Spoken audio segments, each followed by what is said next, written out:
What's going on about this Afro think tank? So let me get this straight.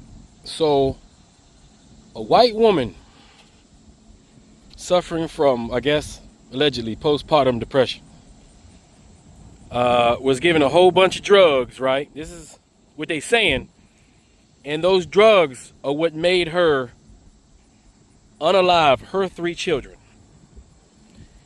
And there are white women who are supporting this woman who unalived her 3 children. The level of empathy that these white women and Candace Owens are showing for this white woman that unalived her own 3 white children is absolutely disgusting. Because in America, where we have discovered that white people don't have empathy for anybody else, they don't have empathy for black children being killed by the police. They don't have empathy for black women dying from medical malpractice at birth. They don't have empathy for black men who are killed unnecessarily by law enforcement. They don't have empathy for that. They don't have empathy for institutionalized racism. They don't have empathy for the kids in Iran being killed by the U.S. government utilizing taxpayers' dollars. They don't have empathy for nature, for life, or any of that, right? They don't have empathy for a little 8-year-old, or I don't know how old the little boy was, mentally ill or disabled boy who got called a nigger by a white woman. Matter of fact, these white women supported the white woman and gave her almost $1 million in support of solidarity for her actions when she viciously attacked a black disabled child by calling him repeatedly an N-word and various other derogatory terms. That her being held accountable for her actual actions recorded on camera for being a despicable human being was supported by the majority of white Americans who made that woman a millionaire. The same white community that got Bob, or whatever, the builder, the racist antagonist who goes out here antagonizing black people minding their own business, somehow they collected enough money to bail this guy out of jail. This is the same group of white people who just kicked out a white protester who was wearing a shirt that said something negative about pedophiles. Apparently that shirt pissed off white people so much they kicked him out of the Trump rally because I dare him say hold pedophiles accountable. They kicked him out. These same white people, these white folks, right? They now support a white woman who deleted 3 of her own children. They want to blame everybody but the white woman. They want to blame the doctors. They want to blame everybody but her. She is not to be held accountable as far as these white women and Candace Owens is concerned. This just goes to show you, this goes well beyond culture. This is well beyond this is anti-life behavior. These people support all anti-life activities, and they support their murderers and their killers and their rapists. They actually elected a rapist to be the president of the United States after he has been adjudicated to be a rapist. When you put all the negative things that these people support together, it would not be far-fetched to say that these people are of the devil. Imagine, these are white kids. You know, it's not like these are black kids. We would understand that if the white woman killed 3 black children. Oh yeah, they would. A matter of fact, she probably wouldn't even got arrested. They most definitely would have been like, yeah, that was postpartum depression. Yeah, we're gonna let her go. Get a slap on her wrist, because those children weren't human anyway, right? Because white women don't seem. What is wrong with white people and the abuse of children? You know, white folks abuse children. Very abusive in their culture. Their whole history is littered with the abuse of children and women. After slavery, during the great Reconstruction, and after that, during the Great Industrial Revolution, children were the slaves. Working 14, 16-hour days, dying because they were small enough to fit in between the big machinery, the little cracks in the machinery to fix and replace things. The newsboys, the lost boys, we had a bunch of homeless white boys running around the street because the parents didn't take care of them. Y'all forget there was a whole era where the children were the slaves of America. Y'all forgot that. Thanks to African Americans who fought against that, right, and got certain civil rights and certain work laws passed to make it so this 8-hour day and 2-day off that we all enjoy, right? We think, and that's stressful enough, and we still, when we complaining about that, right? But shit, that's the best we can do, and we still slaves. White society just naturally produces demons. How could anybody support this woman? How could anybody support this woman after what she did and want to try to absolve her of responsibility by saying it was the medicine? For white folks, it's always somebody else. It's always somebody else who did it. No way that precious little white woman could do it. Huh? They're even trying to blame, I bet you some of them doctors was white. They want to blame the white. They will cannibalize themselves before they hold themselves accountable for the things that they do to themselves. This is white on white violence, white on white denial, and this is injustice.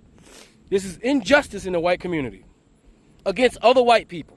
And then you got white people supporting the injustice and the murder and killing of white babies by white people, and y'all want to support that shit too. I wouldn't be surprised if there was a GoFundMe to make her rich so she could pay all her legal fees.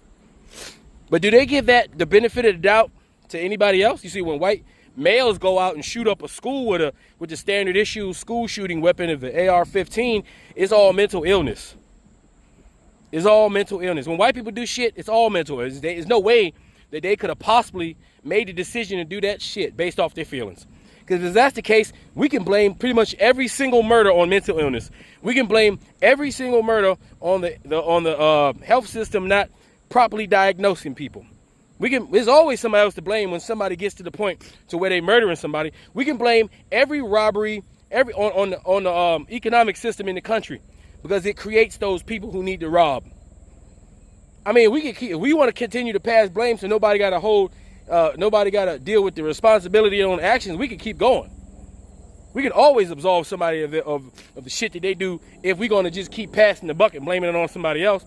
And white folks have become masters at blaming everybody else for the shit that they do instead of holding themselves accountable. That's literally the story of whiteness. Steal everybody's culture, steal everybody's history, steal everybody's identity, steal everybody's lives, and then when it comes time to be held accountable, it's somebody else's fault. And then they gather around each other and support each other when they're being held accountable for the diabolical, devilish-like activities that they do. Cultural consistency.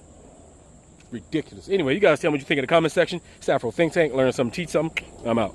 People are mad, like, you don't know, and she's this, and it was the husband. And I'm like, what the hell are you talking about? Let's go through some of this stuff, because Candace also commented on this. I want to play that clip as well, and I want to get some of your thoughts on where people are at with this. So to do a quick recap, she asks her husband to leave. He leaves one by one with a gym. What do you call it? Well, workout band. Workout band, yeah. She ends up killing her 8-month-old, her 3-year-old, and a 5-year-old. If I'm getting it wrong, correct me there. And then she was on a bunch of SSRIs medication prior to that. Even went to a mental hospital. Then they released her saying she's okay. Yeah. She's going to be fine. And yes, she's got some stuff, but she's dealing with. But she's going to be okay. They let her go. Then she comes back, this happens. Now people are protesting. Women are protesting outside saying it's not her fault. And she tried to kill herself. Like when the husband walked in, had neck slit. She tried to kill herself. She jumped off her house. She's paralyzed. She tried to jump out the second story of her house, and so they're filming themselves hanging out of windows too, and to stand in solidarity. So let's play some of the clips. Let's play some of the clips, and I want to come to you guys. So here's one. I'm going to play 3 or 4 clips. So this is one of the clips. Go for it. What's going on here? These are people supporting her. Thousands of women that are supporting her. Supporting her, yeah. Yeah. Okay. right outside. So they're supporting her to say it's not her fault and she kind of went through it. Okay, can we go to that one of the white dude clips there of somebody that's clean up. describing what happens and why it's not her fault? You know, one of the clips. Go ahead. I felt like the system failed her. The system failed She was her. begging for help, but no one was there. I don't know if us being here will make her feel any better, but I mean, she's living in hell right now. Just wanted to support Lindsay and just say it could be, you know, one of my sister-in-laws, it could be one of my best friends, and it could be me. So just here to support. We are hearing her. Could be we see like that you're she capable of tried killing everything. 3 kids. And I really do believe that she went into a state of psychosis. Clancy's supporters call her attorney Kevin Reddington a champion of women's rights. Is she aware of this support, and what does she think of this support? I'm going to go in and see her right now. I'm sure that she is, and if she isn't, she will be. What do you think about? She's so beat up and just so sad. This will really help her out, I think. Tell her we love her. The crowd of about 200 to 300 people lined the road as Lindsay Clancy was brought into the courthouse. Okay, so I hope. can you pause it? And then if you, I think you guys sent a clip from Candace. If you want to play that as well. And here's Candace's position. Go for it. I made my thoughts clear on this. The moment that she was arrested, the moment that it made the news, Lindsay Clancy is obviously not guilty. There are a fleet of doctors who should be imprisoned for what they put her on. I regularly speak out against Big Pharma. They get away with murder all the time. And in this case, they are getting away with the murder of really her 3 children, but also completely destroyed her life. When Lindsay Clancy, in my opinion, is not guilty. She was put into an intentional psychosis when she probably just needed to give her kids away for a weekend to get better, but they constantly give you these drugs that do not make things better. And the cocktail of 10 pharmaceuticals that she was on is absolute madness. Absolute madness. I made my thoughts clear. So you can pause that and then go to the last one with this lady, and then we'll get into it. Go for it. The one that you guys are telling me you want to show. I haven't seen this one, so... No, the one you just texted me. The one you just texted me. That's her on the bottom, right? Guys, this one you just texted me to say this is the one you want to play. Is that the one or is it a different one? In January of 2023, Lindsay Go ahead. Clancy, a Massachusetts mother of 3, strangled her 3 kids to death in her basement with exercise bands. They were 5, 3, and 8 months old. Her trial is this week. She's being charged with first-degree murder, and the question is whether or not she was undergoing a psychotic episode I and didn't get what mean you're it, saying. You can pause or it right if she- here. So, John, where's your position now with this? So, on one end, a lot of these women that are following saying it's not her fault, it's the doctor's fault. They medicated her. We're trying to find a solution for this. And then some are saying, wait a minute, she just killed her 3 kids. What do you mean it's not her fault? What's your position? Yeah, I don't know if this has been your guys' experience, but in my experience, I tend to find that women struggle with accountability sometimes. And so I think that, it makes sense that they would all want to take to the streets and say that they sympathize with her because they could see themselves doing that, which if you're a mother, that's kind of a disturbing thing to say if you have children, putting that idea into their mind that like you perhaps could have had a bad day and killed them. But I think she's obviously guilty. I think that everything people are trying to do here is absolve her of guilt by saying it's the system's fault, which the subtext of that is it's like the male-dominated system or something. All of the doctors who wrote her those prescriptions were female doctors. She was also doctor shopping specifically for medications. Like the doctors that gave it to her were female doctors? Yeah, she was. So not only she was going out of her way to get these medications, and then she was also getting them, I believe, from, if not all, like primarily female doctors. And people who are in psychosis, you can see body cam footage of this. They try to fight police officers. If she were actually in like a psychotic episode, she would have not waited for her husband to leave. She wouldn't have commanded him to leave. She would have tried to take on her entire family. And then also, too, you mentioned she tried to commit suicide. I don't know if I buy that. I think that maybe she murdered her 3 children and then she got into a situation where she realized what she had done and she felt remorse because the cuts that she'd made on herself had stopped bleeding by the time the husband came back. A way that she had like cut her neck wasn't like that bad. And even the medication she took was found to be at like sustainable levels in her system. So her attempt to cut herself and her attempt to overdose on drugs doesn't seem to be indicative of someone who clearly is able to take life. It seemed like she was kind of doing a half measure or something, perhaps to justify this. I was just psychotic. I didn't mean to, because she knew at that point that was her only legal defense. Vinny. So, okay, and I agree with John to a certain extent, and I want everybody to understand this, and we all know this. Mental illness is real. And I'm not a woman, so I don't know, but postpartum psychosis, depression, all that is real. And mothers who are suffering, they obviously deserve compassion, treatment, and help. But compassion, and you know how we are about accountability, cannot mean you abandon that. You cannot abandon accountability. And this is what bothers me, Pat, about the whole situation. Her defense says postpartum psychosis explains how a loving mother could strangle 3 of her children. But guess what? Millions and millions of people around the world suffer from mental illness. Millions hear voices. They have horrific thoughts. They never murder anyone, okay? And they're on all types of drugs, okay? Mental illness cannot automatically erase your moral responsibility. And Pat, in our search to find out Lindsay and what happened and this or that, you know who we can't find out about, forget about, are those 3 kids, okay? That's who you do. Stop all this nonsense.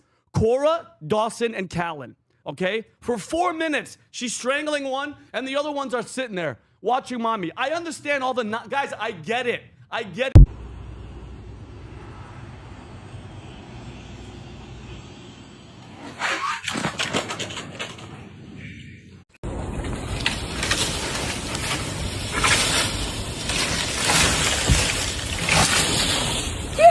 Every accusation is a confession. I will not elaborate. Free Sudan! Boycott diamonds and gold! Free Sudan! Boycott diamonds and gold! We most definitely cannot forget about the people of Sudan! Thanks for watching Afro Think Tank. Don't forget to like, share, and subscribe. And follow me on Substack and Patreon for more content. Remember, it's Pan-Africanism or nothing.